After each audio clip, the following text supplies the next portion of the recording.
condiciones fundamentales del ser y de paso he querido así concretar algunas de las preguntas que me formuló el padre para aclarar, por ejemplo, el sentido de ese doble carácter de individualidad que tiene el hombre. Porque el hombre es individuo en cuanto a ser corpóreo en virtud de la materia. La materia es el principio de individuación. El hombre exterior es un individuo numéricamente uno, indiviso en sí, distinto de otro.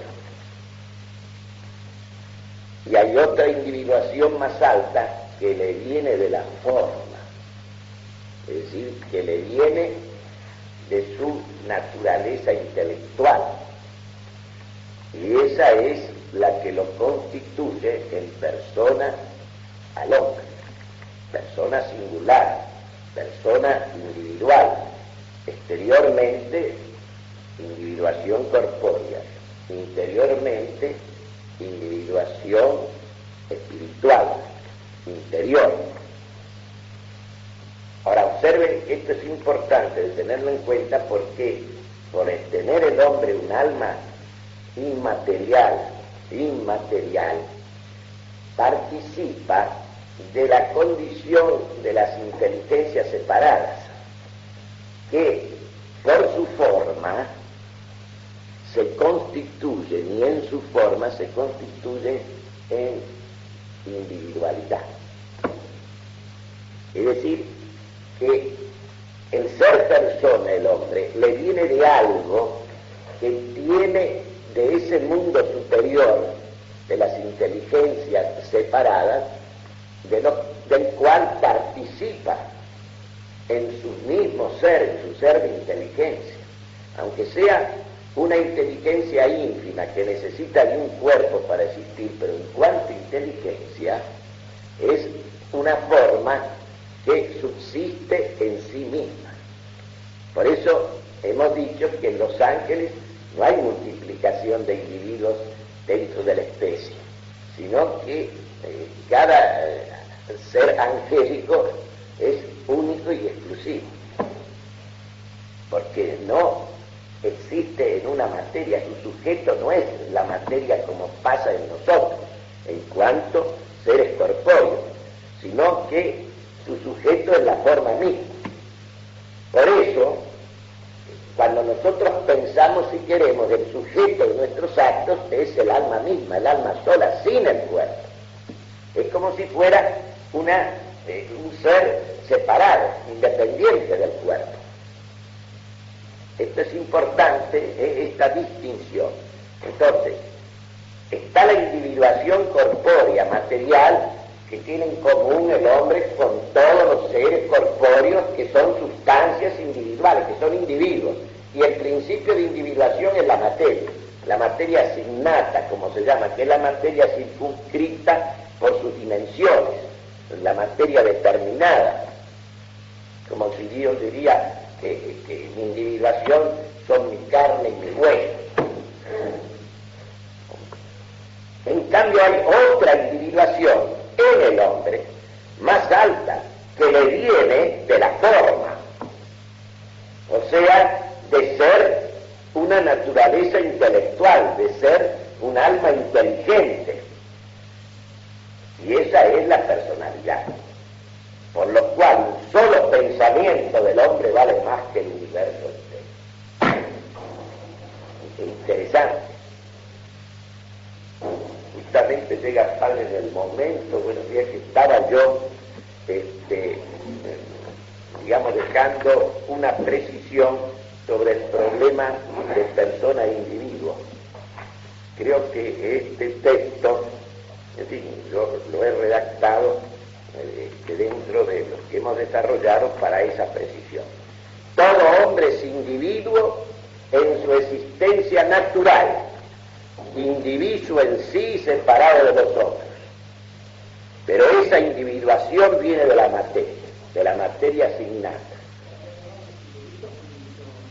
Indiviso y separado de los otros. Se podría decir también indiviso en sí y dividido de los otros. Y esa individuación procede de la materia asignata, que es la materia circunscrita por sus dimensiones. La individuación de cada uno de nosotros son, digamos, esta carne y estos huesos de cada uno de nosotros. Ahora, hay otra individuación más alta en el hombre. Además de esa individuación material, hay otra individuación más alta que procede de la forma, no de la materia, procede de la forma, y es la personalidad, o la persona, si ustedes quieren mejor, por lo cual un solo pensamiento de la persona vale más que todo el universo. Porque claro, un solo pensamiento de la persona es un pensamiento de esa naturaleza superior que es la inteligencia, que es el alma inteligente. Y por eso, hacer que un individuo humano, materialmente uno, en el sentido material de individuación externa, se vuelva persona, pues se vuelva persona real, efectiva, existente, es el mayor bien para él. Por eso la gran tarea, incluso catequística, creo yo, es rescatar al individuo de la masa y devolverlo a su dignidad de persona, o sea, de criatura hecha imagen y semejanza de Dios. Porque sumergido en la masa, vaciado interiormente, el hombre es uno entre muchos, no es nadie. Para que sea alguien, no algo, sino alguien, es necesario rescatarlo. Por eso no hay catequesis, perdónenme, sin metafísica. No hay.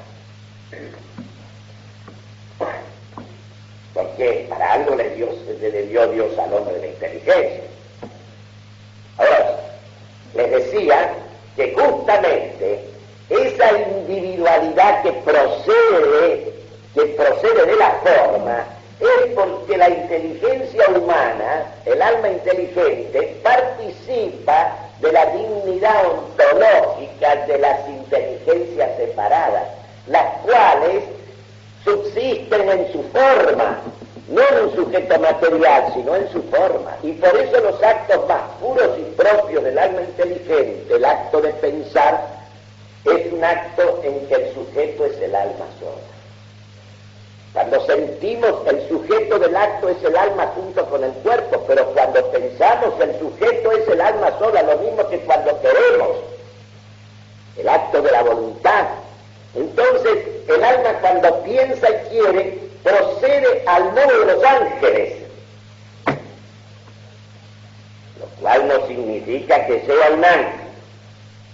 He dicho al modo de los ángeles. Y de ahí que a algunos se le haya ido la mano, se haya olvidado de la existencia carnal del alma humana, y entonces y de la parte sustancial que es el cuerpo del hombre, y lo haya confundido, es decir, como un ángel. El cristiano, digamos así, no dice algo más que el pagano Aristóteles. Aristóteles dice: el hombre no puede ser ni Dios ni bestia, es hombre. Entonces nosotros podríamos decir: el hombre no puede ser ni Dios, ni ángel, ni bestia, es hombre, es un agregado. Ahora, una cosa interesantísima para que ustedes vean el padre insistía ayer en esta cosa maravillosa que es la analogía, que es la vida de la inteligencia metafísica. ¿Y qué verdad es esto? Anótenlo porque es importante. ¿Cuántas palabras pronunciamos? Y pregunta, ¿cuántas palabras pronunciamos sin decir es? Subrayado, coma. O sin decir a causa de, o sin decir en virtud de, o sin decir a fin de, o sin decir respecto de. Todas estas expresiones, es, a causa de, en virtud de, a fin de, respecto de, están señalando esa condición de la analogía, que como cada una de las palabras que nombra el ser dice siempre algo que es lo mismo de lo que dice, es precisamente estas palabras que nosotros agregamos en el discurso y decimos es o a causa de o en virtud de o respecto de, o como dice Castellani, a según, según, porque si no hacemos esta precisión caemos en la univocidad o en la equivocidad. Y ahí nos salimos de la metafísica, que es salirse de la realidad. Es decir, de la realidad distinguida en su ser. Detrás de estas palabras claves, es, a causa de, en virtud de, a fin de, respecto de, se ocultan los tres grandes problemas de la metafísica. El problema del ser, el problema de la causalidad y el problema del devenir. Esos tres grandes problemas se ocultan detrás de estas palabras. Y escuchen una cosa, no es que los metafísicos hayan inventado estas palabras. O mejor dicho, podemos usar el término inventar siempre que lo tomemos en su significación original de descubrir, y no en el sentido de una convención o artificio. Porque la palabra inventar, en su sentido original, es descubrimiento. Pero nosotros el uso le ha impuesto otra significación. Inventar es convenir, es hacer algo artificial.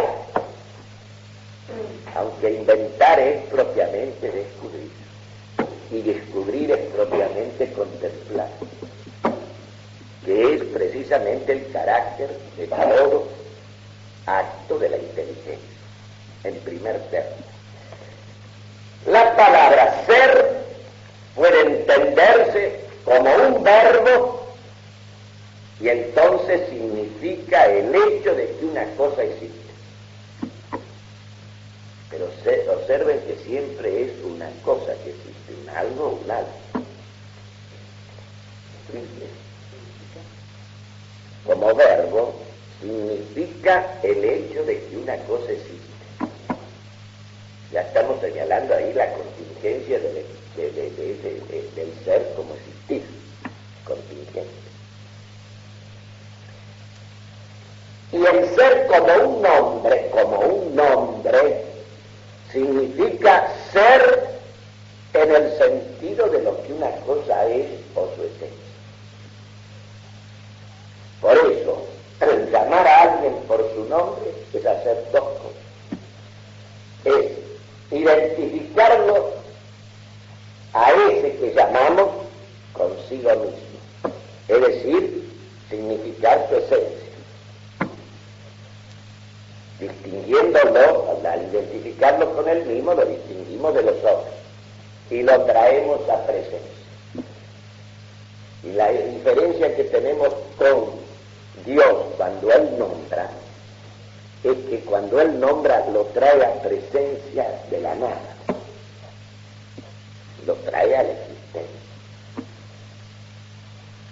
Por eso se dice también que existir es el ser fuera de sus causas, de las causas que los ponen, las causas segundas que los ponen en la existencia. Causas segundas que dependen siempre en primera instancia de la causa primera.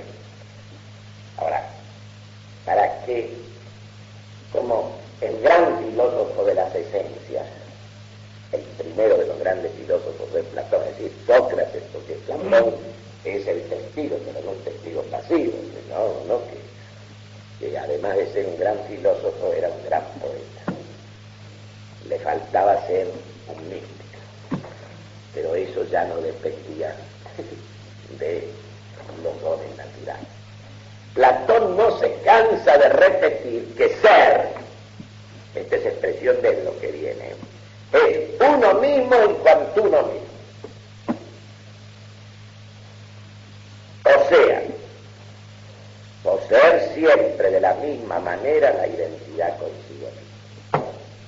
Yo soy siempre yo, a través de todos los cambios, como decía el padre aquel. Yo voy cambiando accidentalmente, en edad, en muchas cosas, en saber, en conducta, en una cantidad de cosas, pero soy yo. Poseer siempre de la misma manera la identidad consigo mismo. Cuando Aristóteles habla de sustancia, quiere decir una unidad ontológica, una unidad de ser, un núcleo de ser idéntico y distinto.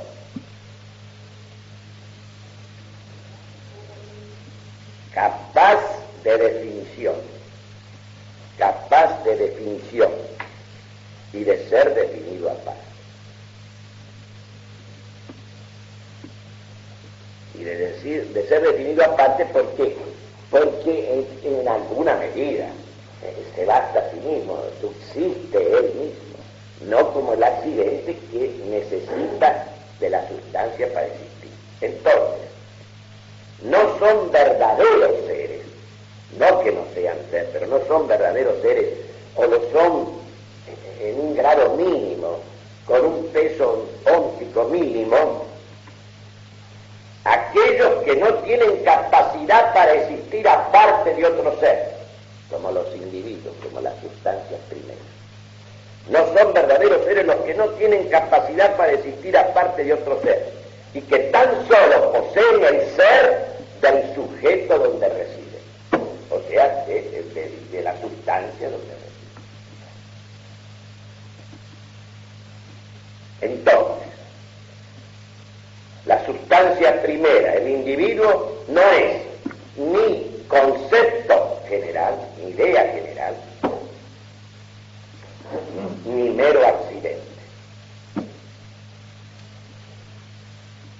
La sustancia primera, el individuo, es el ser que posee en sí mismo de qué existir, lo cual no quiere decir que sea su misma existencia. No hay más que uno, pero la sustancia es el ser que posee esta capacidad de sí mismo o de suyo de existir, aunque alguien lo tiene que poner en existencia.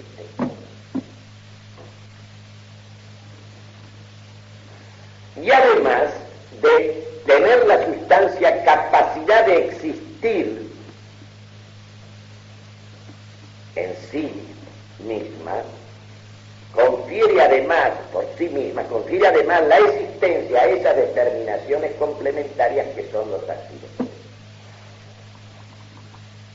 La sustancia es ante todo un sujeto, y la esencia o forma es la última raíz de la sustancia. Es decir, la última raíz de la sustancia es la esencia, es la forma, otro nombre, es la actividad, es la naturaleza, que son todos nombres que nombran lo mismo. Bueno, ahora esto mismo lo vamos a considerar a través de las grandes divisiones del ser. Vuelvo a repetir, estas divisiones del ser, como todo lo que pertenece al orden de la metafísica, esas distinciones, como son distinciones también, aunque se conviertan con el ser, esas propiedades trascendentales que hemos visto ayer, ser uno, verdadero y bueno. No son invención en el sentido de cosas convencionales que se le ha ocurrido a un filósofo, no, son descubrimientos de la mente. Por eso la metafísica aristotélico-tomista es perenne, lo cual no quiere decir, y por lo tanto, inmutable en un sentido y susceptible, si se llama así, dinámicamente o de movilidad o lo que sea, susceptible de ahondamiento, pero no de cambio en el sentido de ser otra cosa, que yo sustituyo esa metafísica por otra. No se puede sustituir por otra. Es como si yo pretendiera que el hombre de hoy fuera otra cosa, otro ser, otra sustancia que el hombre de ayer, o de antes de ayer, o de hace 1000 años, o desde el principio, o como otro hombre que Adán y Eva. No, la naturaleza constitutiva del hombre es siempre la misma. Precisamente, ¿de dónde nace? En la naturaleza que es inteligente, por su mejor parte, que la naturaleza humana. ¿De dónde le nace? Casi diría instinto religioso, ¿sí? ¿De dónde le brota? De que asume conciencia de su indigencia en el existir, de su contingencia, de su limitación y de su contingencia. Los existencialistas de ahora han inventado, hablan de una cosa que se habló siempre, la angustia, que es, digamos así, el sentimiento de esa indigencia ontológica. Es decir, en el orden psicológico es la angustia, y en el orden ontológico es la indigencia que el ser tiene, es decir, el ser que cada uno de nosotros tiene en dos sentidos. Digamos así, asume conciencia de su indigencia. Primero, por su contingente existir, porque existimos y dejamos de existir. Y en cualquier momento puede ocurrir que yo lo imponga. Por un lado eso, y por otro lado, toda esencia de la criatura es limitada, es finita. Y claro, en el hombre es curioso, ¿no? En el hombre ocurre algo que hay que decirlo así paradójicamente. Hay algo en infinito en él. Y claro, aparece, como podríamos decir, encuadrado en el existir en algo finito y además contingente. Porque la apetencia de eternidad en el hombre no es simplemente un anhelo así, que no tiene, no, responde a que en él hay algo que está hecho para la eternidad, por el que lo ha hecho. Y entonces, evidentemente, se produce esta especie de situación paradójica, contrastada que tiene el hombre. Hay un contraste. Él quiere la eternidad desde lo más profundo de su ser, porque es inteligente, es una mente. Y resulta que está, digamos así, encajado en un existir finito, contingente. Nace y muere. Estamos hablando de la existencia temporal. Y para colmo de los colmos, él se ha temporalizado por el pecado. Esto es muy importante tenerlo en cuenta, ¿eh? Se ha temporalizado. Porque uno puede pensar que, supongamos que el hombre no hubiera pecado, el hombre, por la gracia de Dios, habría tenido una vitalidad siempre renovada, como una juventud, es agua de juvencia que el hombre busca, la habría tenido, hasta que precisamente se produjera el tránsito a la eternidad, pero habría sido sin violencia. Habría sido sin violencia, sin la catástrofe esta de la muerte que debemos soportar. Pero desde el principio el hombre ha sido hecho para la eternidad.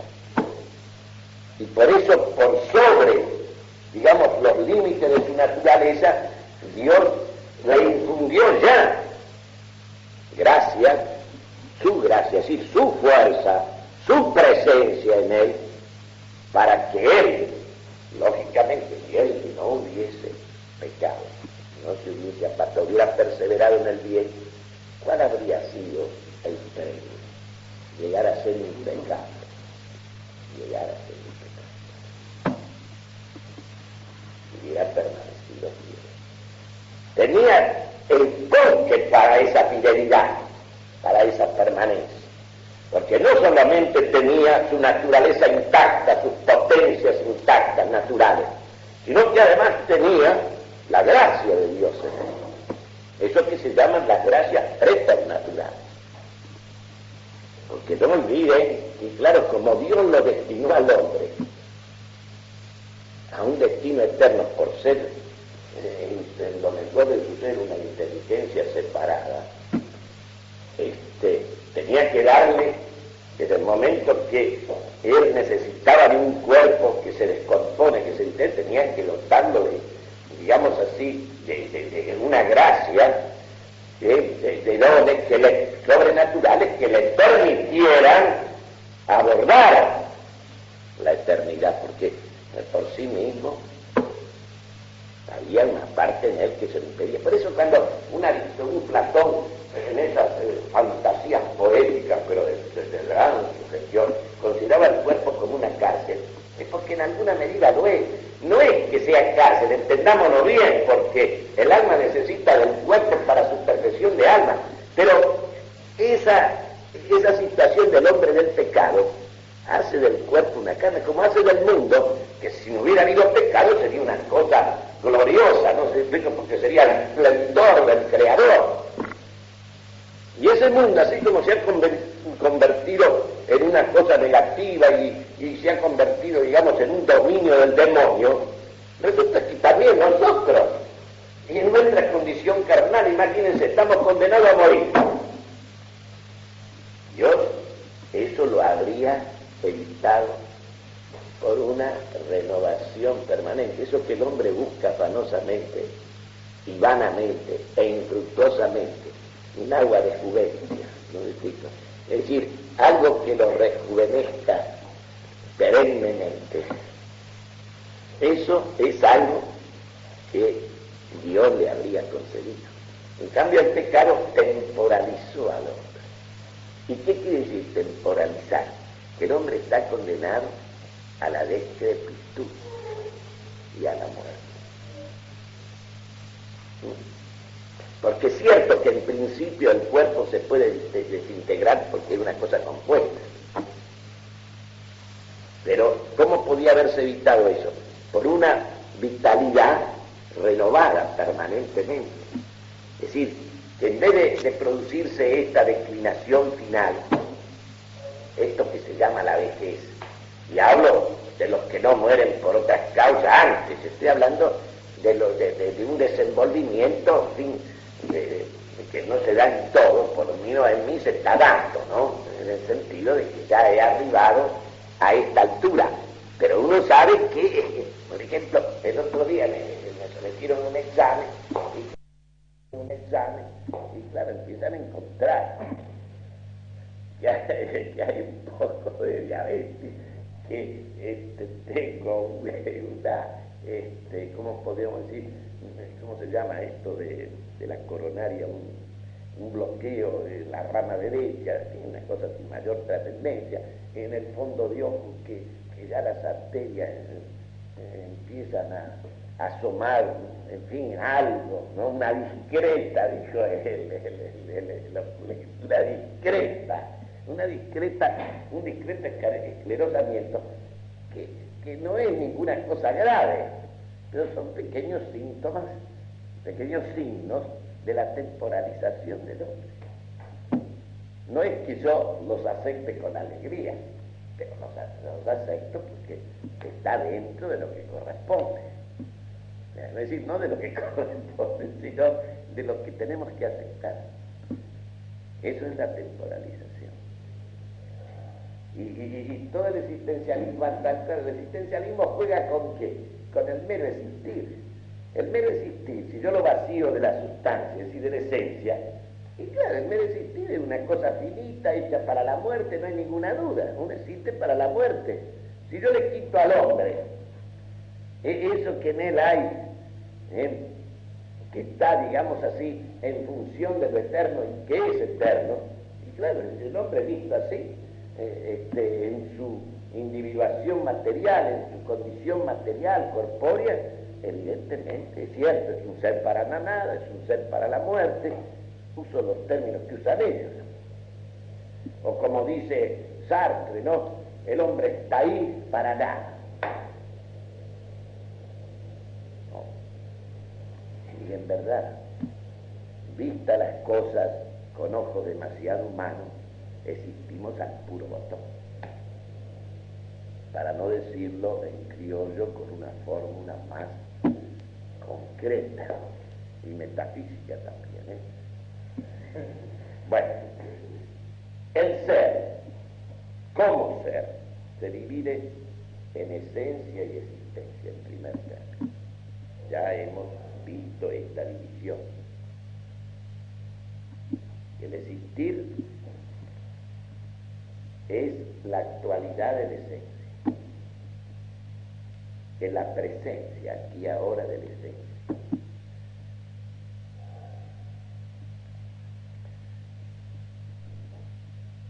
La esencia limita la existencia, hace que todo existir en el orden, en el plano de la criatura, sea existir de algo o de alguien.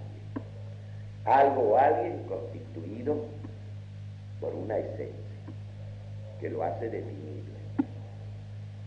Entonces, ¿qué es la sustancia primera, el individuo? Es la esencia existente. Es decir, existente en la realidad fuera de la mente.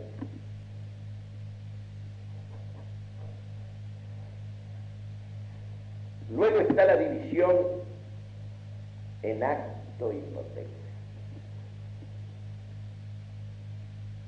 Este fue el gran descubrimiento de Aristóteles. Este descubrimiento de Aristóteles es realmente algo genial. Genial.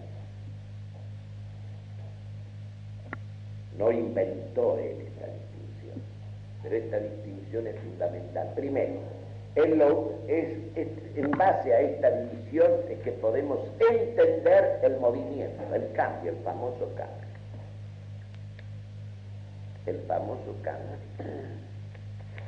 El cambio no es de la nada al ser, sino del ser al ser. Incluso en la creación,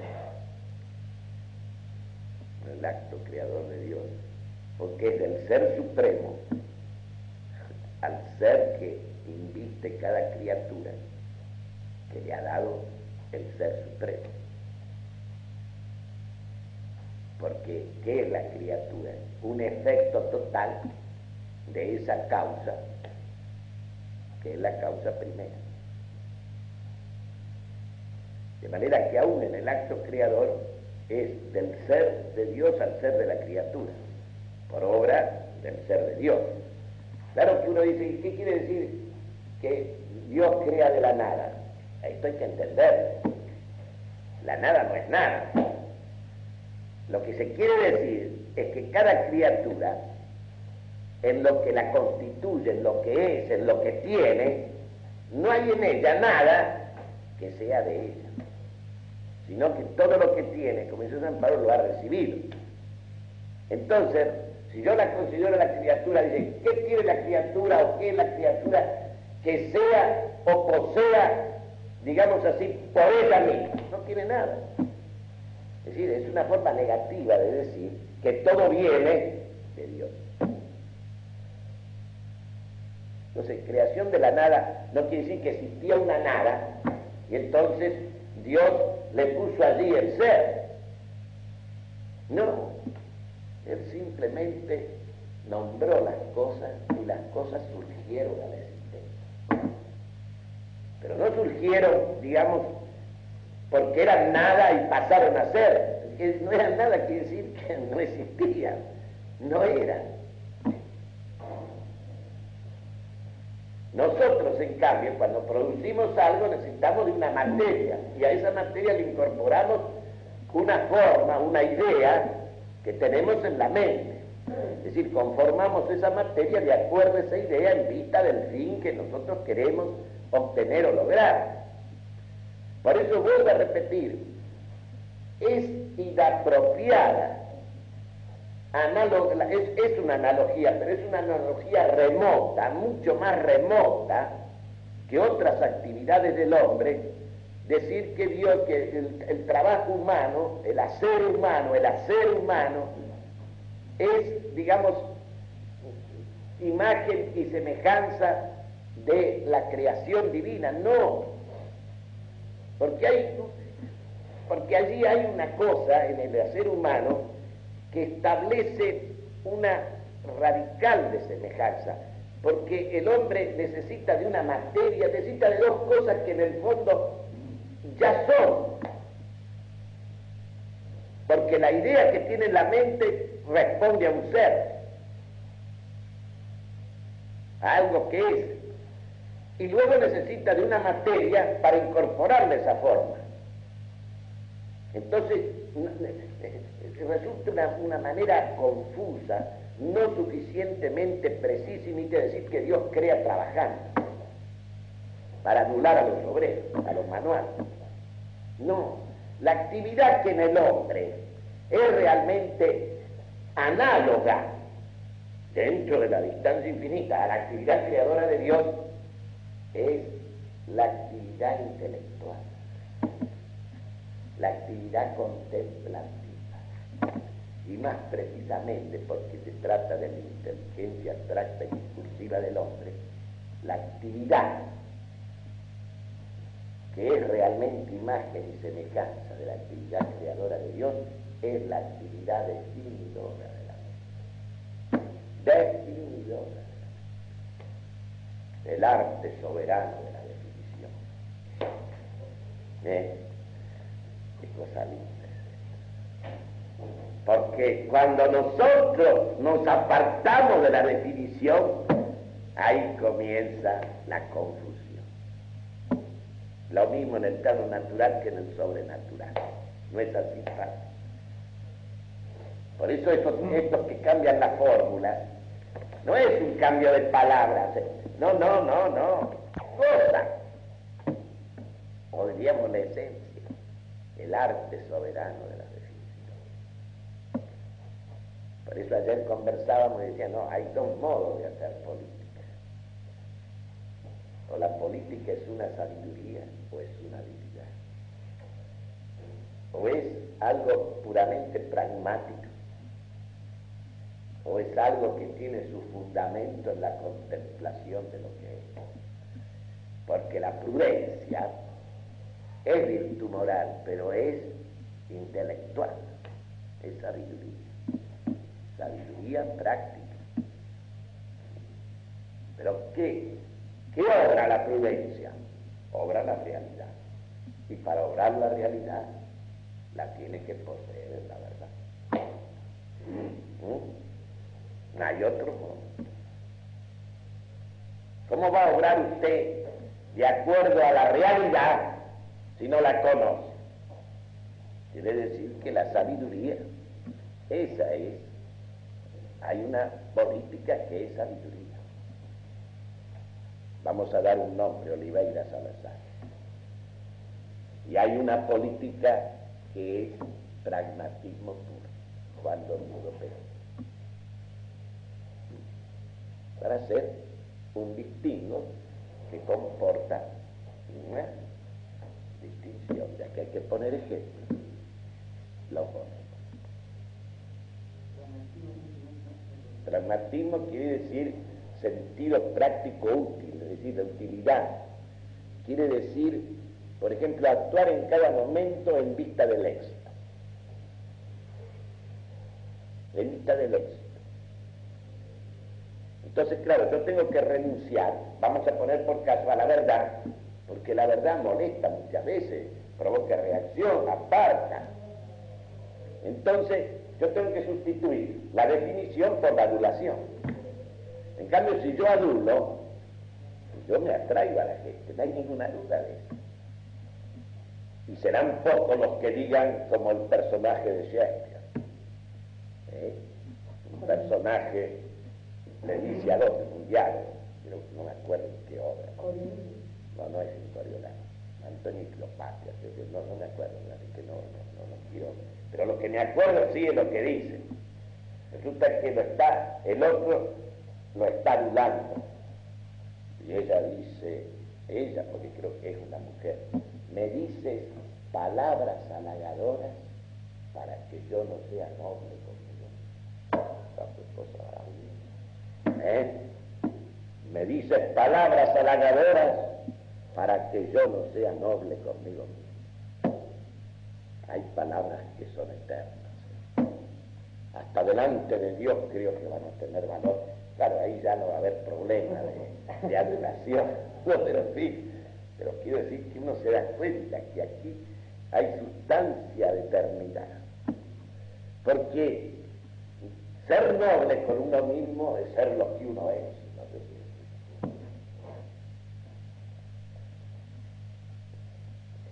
bueno, acto y potencia. Entonces, todo el campo del devenir, todo el mundo del devenir, del cambio, del movimiento, se explica por esta distinción del todo. ¿Qué es el movimiento? En cualquiera de sus formas, ¿qué es el cambio? Paso de la potencia al acto, o sea, del ser al ser, del ser envuelto al ser desenvuelto, del ser como encerrado al ser desplegado, como quien dice, de la semilla del manzano a la planta desplegada del manzano. La planta en la flor y el fruto es el acto de esa potencia. Pero ese paso es de lo mismo a lo mismo. Esto es lo importante. Que usted me diga que el ser en potencia es menos ser del mismo ser, menos riqueza de ser con relación al ser en acto, no se discute, pero es un paso de la misma esencia a la misma esencia, del mismo ser al mismo ser, del grano de mostaza al árbol de la mostaza. Entonces, en el Evangelio eso se usa análogamente, por analogía, metafóricamente, para aludir a ese crecimiento. Pero crecer no es cambiar de ser. Crecer es simplemente llegar a ser en la existencia lo que uno es en esencia. Uno cuando está en la edad moza, en la mocedad, es promesa. Claro está que si esa promesa, eso que promete, no llega a la existencia, quiere decir que quedó frustrado, quedó a medio camino, no llegó a ser lo que podía ser, porque en muchos casos es así. Ahora eso sí, la actualización no saca más de lo que hay. Por eso la educación es limitada, porque lo que la natura no te ha dado, es decir, lo que Dios no te ha dado, Salamanca no te lo presta. Y en el Martín Fierro se dice de otro modo, es al ñudo que lo faje, al que nace la risa. Ustedes ven como la metafísica, no, la metafísica está siempre. La analogía del ser está haciendo. Claro, el ser en acto y el ser en potencia es el mismo ser. Pero sí, es el mismo, pero en otra magnitud, en otra densidad, en otra riqueza, en otra distinción. Porque precisamente el crecimiento es unirse distinguiendo, diferenciando. Después, bueno, lógicamente, para que alguien que está en potencia, o el ser en potencia, pase al acto, tiene que haber otro en acto. Solamente por un ser en acto, lo que está en potencia pasa al acto. De ahí que en la relación docente, de aquí viene, por ejemplo, una consecuencia. Yo estoy considerando el acto docente, el acto educador. Supone necesariamente uno que sabe para que el que no es en acto, y que para pasar de la potencia al acto tiene que haber alguien en acto, y por eso finalmente tiene que haber un acto puro. Así llegó Aristóteles a la idea de Dios, no a la idea, a la existencia de Dios. La demostró por esta necesidad del acto puro, a la cual te lleva necesariamente la vía causal. Y ese acto puro lo llamó motor inmóvil, porque lógicamente el motor que mueve todo tiene que ser inmóvil. Si no, no sería el primer motor. Habría otro que lo movería él. Y esto no se puede llevar al infinito aún, por la vía causal natural, porque sería la serpiente que se muerde la cola. Que sería no acabar nunca y no podrías explicar nada. Y uno se da cuenta que la suma actividad es inmóvil, porque no sufre cambio. Ahí no hay cambio propiamente. ¿Cómo va a haber cambio en Dios? Creo que usted leyó un texto de que decían que cambiara. El documento, ¿no? Eso es monstruoso, porque eso es monstruoso. Ustedes se dan cuenta, cuando uno piensa que aquel pagano distinguía estas cosas, y que estos señores, ¿no?, que están cultivando una fe razonada durante 20 siglos, resulta que dicen esto, más que disparate, estos son blasfemias, porque en el fondo ellos están agraviando a Dios, lo están convirtiendo al modo de una criatura, lo están poniendo a él también en movimiento, al que mueve todo. La otra distinción es la sustancia y el accidente, del cual ya nos hemos referido mucho. Usted se da cuenta de la trascendencia que tiene cuando usted habla de cualquier tema. Si usted está considerando el ser virtualmente, el potencia o el ser inacto, si usted se está refiriendo a la sustancia o algo accidental, usted se da cuenta que esto en el habla constante, permanente, en todo lo que discurrimos, y sobre todo cuando discurrimos de las cosas fundamentales, si usted no tiene presente estas distinciones, es la confusión. Por eso la metafísica es la más real de toda la ciencia. Y después está esa otra distinción, esa otra división que no es, digamos, absolutamente universal, porque solo se refiere al mundo visible de los seres compuestos de materia y forma, las sustancias compuestas, que es la división de materia y forma. Acá la división ya no afecta todo el ámbito del ser, sino exclusivamente el de las sustancias compuestas, como hemos dicho. Nos quedaría, perdonen que sea una cosa sumaria porque el tiempo avanza, considerar las causas. También el concepto de causa es un concepto analógico, intrínsecamente vinculado al concepto de ser.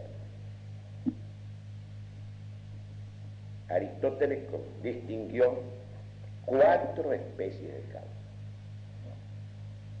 4 especies de causa.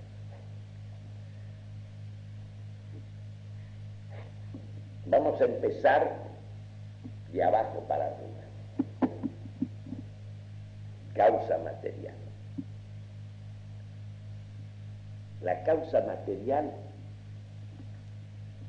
es lo menos causa que puede ser la causa, la menos causa, porque no dice lo que la cosa es, sino de qué está hecha.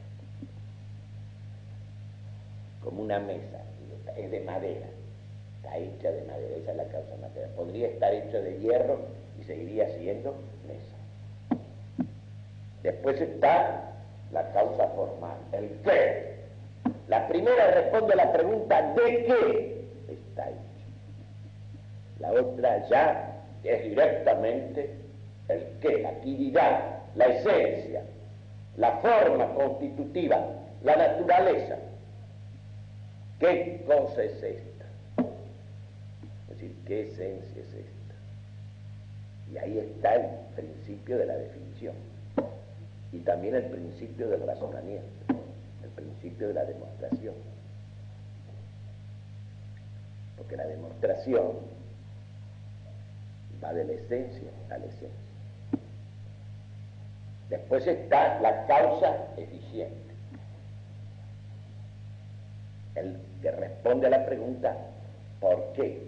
Es la que da razón de la existencia, porque causa y razón es la misma cosa.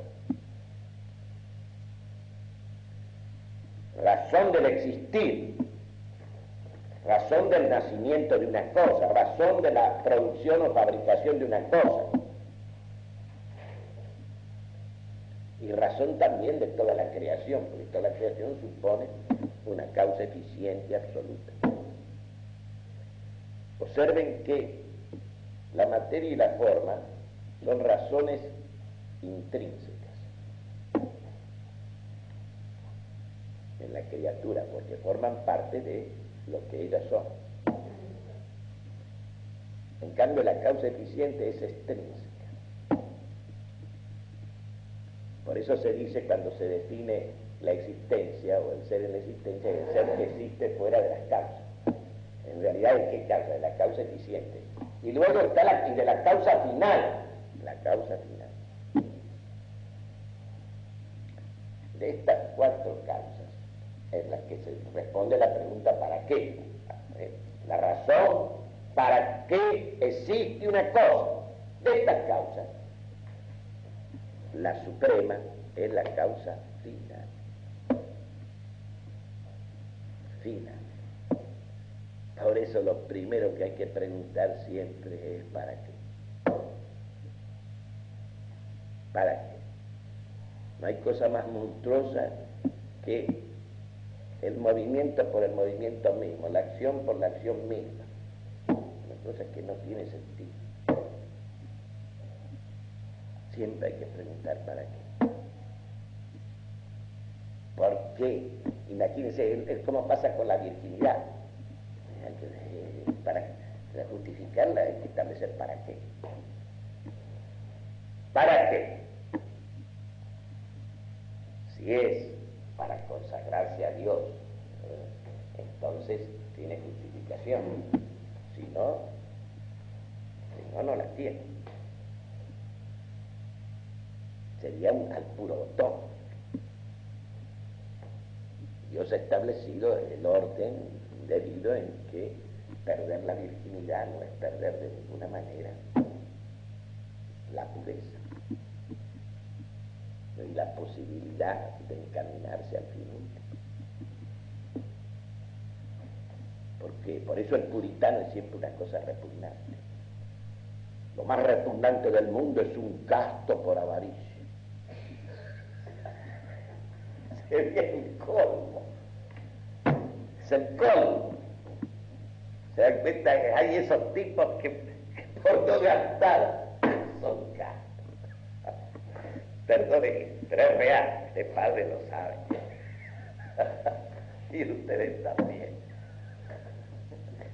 Hay que poner ejemplo de esto porque tiene su sentido, ¿no? Y queda patente la cosa. Ahora fíjense, Aristóteles llamó la causa final la íntegra causa, porque encierra todas las otras. Y en cierto modo justifica todas las otras, porque yo tengo que preguntarlo primero, incluso en el obrar humano, en el hacer humano, primero es el fin que uno se pregunta. El fin es hacer una silla, algo que sirva para sentarse. Entonces, en vista del fin, se elige la materia adecuada. Se idea o se piensa la disposición de las partes, cómo tienen que estar dispuestas. Es decir, que ese es el equivalente de la forma sustancial, acá se trata de una forma artificial, ¿no?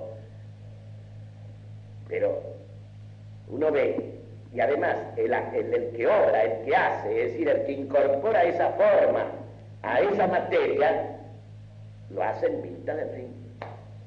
Entonces, ustedes ven que todo funciona en vista del fin.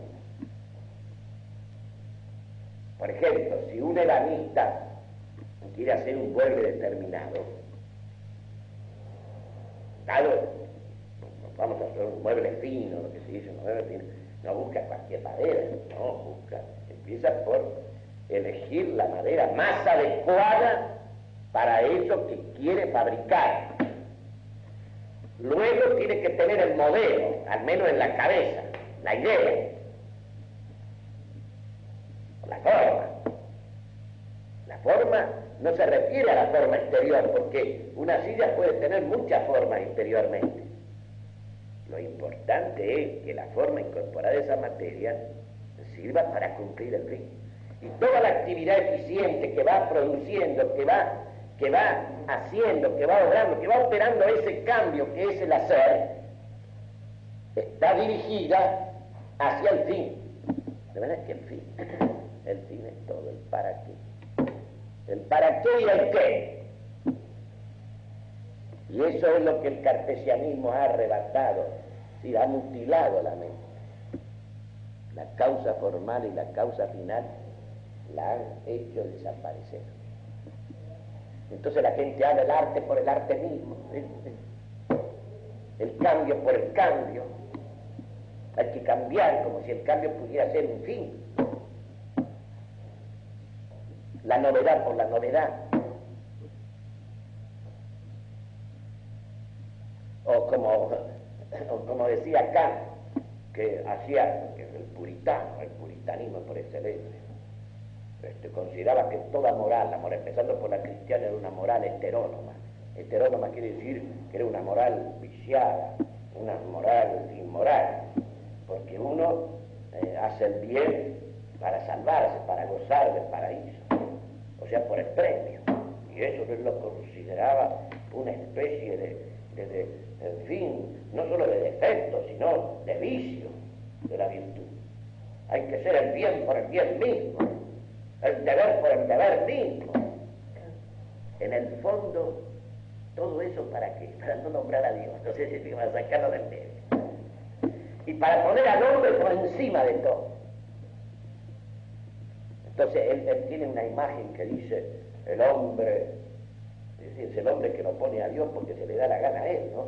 Porque dice que el hombre, en la soledad de su conciencia, prescindiendo de toda presión exterior o interior, de interés, de pasión, de cosas, recogido en su soledad, resuelve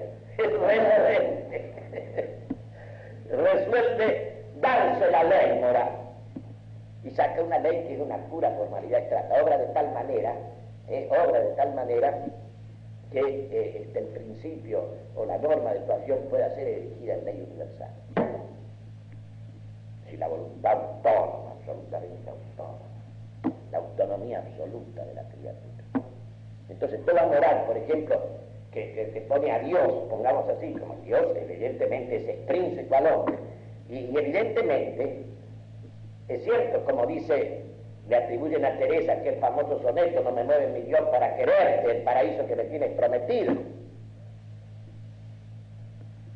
Es cierto, pero querer el paraíso no creo que sea ninguna cosa pecaminosa. Porque para querer el paraíso hay que querer los medios. aún desde el punto de vista humano. Ya sabemos que el que resuelve es Dios, pero Él no te exige nada que no puedas hacer, pero algún esfuerzo y sacrificio cuesta.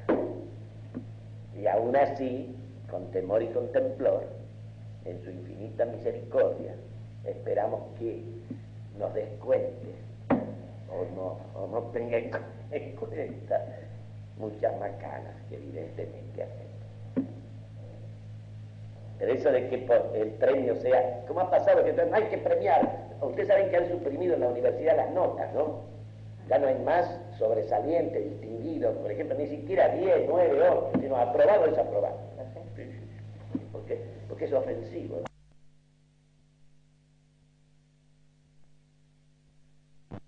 Bueno, sí, pero usted está hiriendo a los que han sacado, por ejemplo, 4, aquel que sacó 8, 9 o 10, lo está lesionando, lo está agraviando.